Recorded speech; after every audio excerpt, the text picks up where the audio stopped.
Those of us who were in Israel at that momentous occasion will never forget the Prime Minister and the Foreign Minister, the Minister of External Affairs. Tonight, my great pleasure and honor to present to you Israel's great champion, the Honorable John Baird.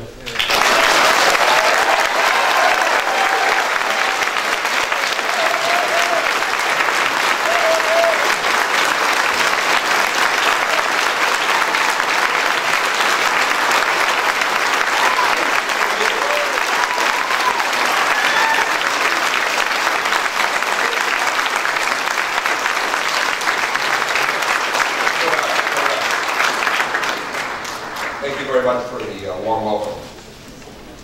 I want to thank Rabbi Balka for the kind introduction. I always start out a speech with a throwaway line. You don't really have to think about it. I almost start every speech with saying it's a pleasure to be here. It's not a pleasure to be here. I'm not happy to be here, and I'm not glad to be here, and I'm not glad that all of us, every single one of us, feels the need to come here, given the tragedy of recent days and recent weeks.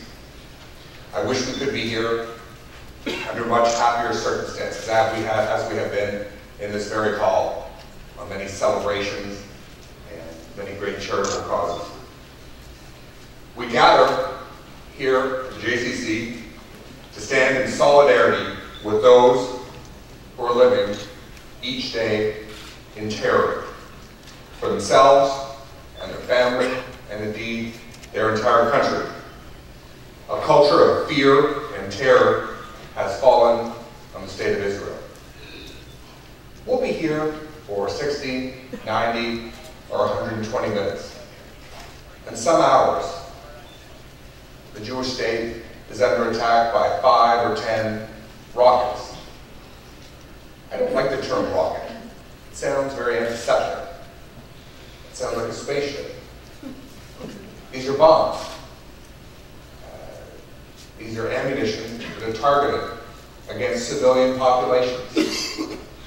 As the ambassador said, with one goal: to kill, to injure, and to wreak terror on people and their families. Can you imagine if we were in Sderot right now, and you were told you had 20 seconds to get to the bomb shelter? Or the luxury of one mother who told me her son feels so lucky that he's got 90 seconds because he's in Jerusalem.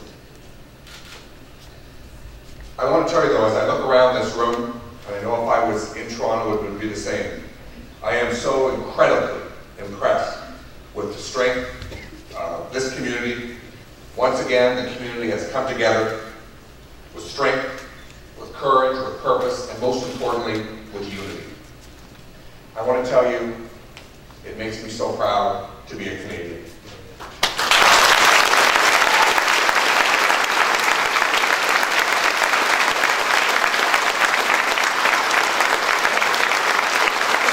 I want to tell you for a moment what also makes me proud to be a Canadian, and that's the courage and the leadership of our Prime Minister, Stephen Harper.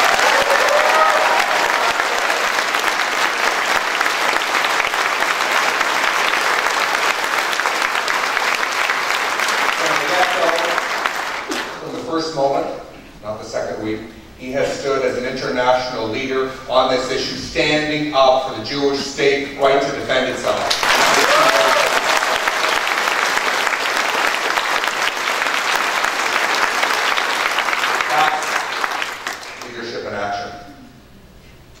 Now, some of you will know my grandfather, who was from Ottawa, was a great mentor to me in my life. He went to Europe in 1943 and then stayed in the Canadian Forces for 25 years. And as I said earlier, the great struggle of his generation at a young age, as a young man in his early 20s, was the fight against the menace that was fascism. And then throughout his time in the Canadian Forces, fighting communism. Well, the great struggle of our generation, from here to Israel, from Mumbai to Buenos Aires, from right around this world, is the great struggle against terrorism. And far too often, far too often, the Jewish people and the state of Israel are on the front lines of that great struggle. I've seen this firsthand in just about every place that I've visited. I visited the community center in Buenos Aires that Rocky spoke about just a moment ago. And dozens and dozens and dozens of people were killed that day. Still no justice. I visited a Jewish center in Mumbai that was still ripped apart, walls blackened from a bomb and from a fire, where it showed its face again.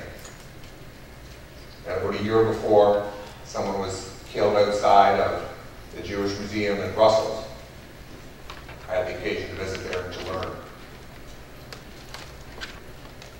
These are places where the Jewish community has come under attack with deadly consequences. I've also seen it in Israel firsthand. The thing that disturbs me so greatly is when people, here at home or abroad, try to compare for a single moment the actions of a liberal democratic state with that of an international extremist terrorist organization like Hamas.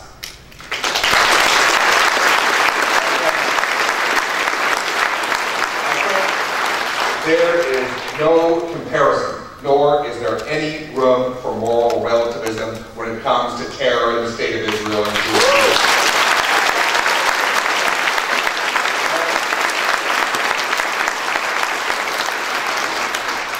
When I see editorials, political commentators, pundits, leaders around the world say, you know, both sides need to stop this violence. Both sides need to de-escalate. It's wrong. It's wrong. Hamas is a terrorist organization whose very purpose and raison d'etre and fundamental motivation is the destruction of the Jewish state of Israel. It has fired thousands of rockets, not at military installations, but at civilian populations. It started this conflict, and it is the one that has to stop it.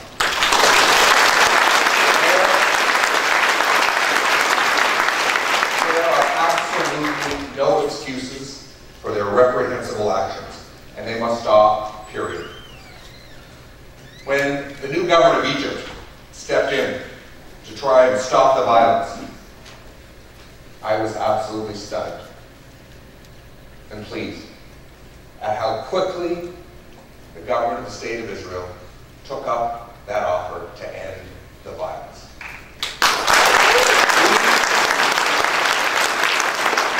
For a brief moment, I was filled with optimism. I even asked my staff, I said, will they go ahead with this event on Wednesday night at the JCC? Well, we need to. Sadly, we're not here celebrating the end of a conflict, but we're looking at a terrible human crisis. Hamas, however, would have none of this ceasefire. What has Israel done? It is exercising its fundamental rights to defend itself and its people. Do you know, I think liberal democratic states have one fundamental responsibility. It's not a right, it's a responsibility to protect their populations, to keep their people safe and secure.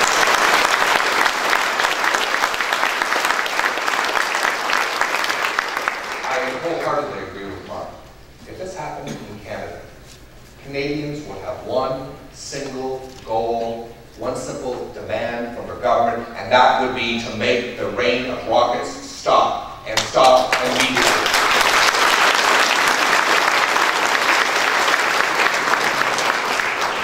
But far too often, the Jewish state, Israel, is judged so differently by friends and foes alike. Israel doesn't just have the right to defend itself, it has an obligation. Hamas, in conducting this war of terror, and I wish you could measure the terror that's being instilled on the Israeli people. Jewish, Arab, Palestinian, the culture of fear that's developed, but you can't. Hamas is using civilian populations as shields in an attempt to further their terrorist causes. Imagine if you were a Palestinian family living next door or across the street from a Hamas terrorist who's launching rockets from their rooftop. Imagine if you showed up with your children to school one day, only to discover there was an arms cache in the school. Or if you were a nurse, and you showed up, a Palestinian nurse, and you showed up to work to find out that Hamas was using the hospital as a staging ground or a launch pad. And I want to say this, it is tremendously interesting. There are a small number of terrorists in Sinai that are launching rockets. There's a lot from Gaza. There's some from South Lebanon. But there are no rockets coming from the West Bank.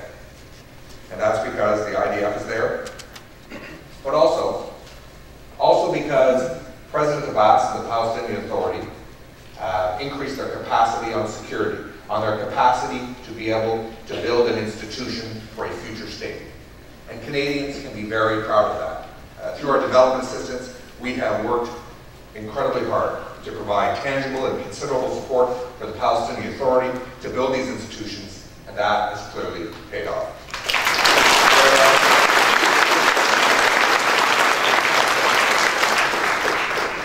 While some in the media and elsewhere call us to be an honest broker, we are working with the Palestinian Authority to help them build a future state, one that is safe and secure with borders with the State of Israel.